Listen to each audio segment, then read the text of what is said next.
വലിയ കാഹളങ്ങൾ മുഴക്കിക്കൊണ്ട് എട്ടുകാലി മമ്മൂഞ്ഞു കളിക്കുന്ന പിണറായി വിജയൻ ഓർക്കേണ്ട ഒന്നുണ്ട്.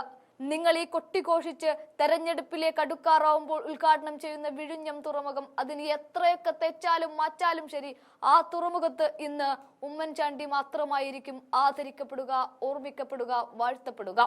അന്ന് പാർട്ടി സെക്രട്ടറിയായി ഇരുന്നു കൊണ്ട് 6000 കോടിയുടെ റിയൽ എസ്റ്റേറ്റ് ഇടപാടാണ് വിഴിഞ്ഞം പദ്ധതി എന്ന് ആരോപണം ഉന്നയിച്ചത് ഒരിക്കലെങ്കിലും ഓർക്കുന്നത് നല്ലതാണ്.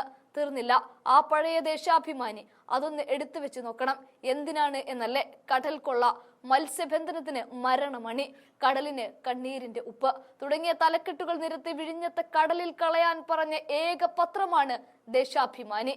ആ പത്രവും അതിന്റെ പത്രാധിപന്മാരും ഇപ്പോൾ വിഴിഞ്ഞം തുറമുഖത്തെ അവരുടെ പോക്കറ്റിലാക്കി വാഴ്ത്തിപ്പാടുകയാണ്. ലേശം ഉളുപ്പുണ്ടെങ്കിൽ ആരെങ്കിലും ചെയ്യുന്ന പണിയാണോ ഇത്? അതുകൊണ്ടൊക്കെയാണ് പറഞ്ഞത്, ഇന്നത്തെ ദിവസം വാഴ്ത്തിപ്പാടുക, ഓർമ്മിക്കുക, ആദരിക്കപ്പെടുക, അത് ഉമ്മൻചാണ്ടിയാണ്. ഉമ്മൻചാണ്ടി ജനഹൃദയങ്ങളിലെ മുത്താണ്.